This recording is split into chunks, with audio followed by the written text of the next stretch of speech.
Hey guys, welcome back to my channel. In this video I'll be swatching and reviewing the Maybelline Lemonade Craze Eyeshadow Palette. So the packaging of this palette is a plastic with the see-through front. This palette has 12 eyeshadows and the price ranges from $10.98 to $16.47 depending where you purchase it from. I purchased mine from Amazon Prime for $10.98 with free shipping, and I'll go ahead and have it linked down below.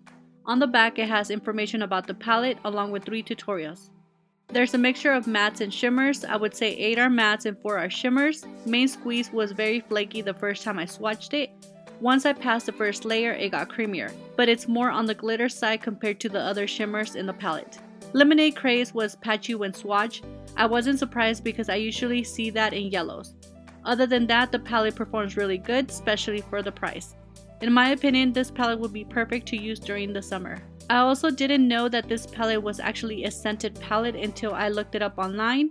At least my palette is barely scented. It's barely noticeable. I was expecting it to be as scented as the Too Faced palettes. So that might be a good thing for those that don't like scented makeup.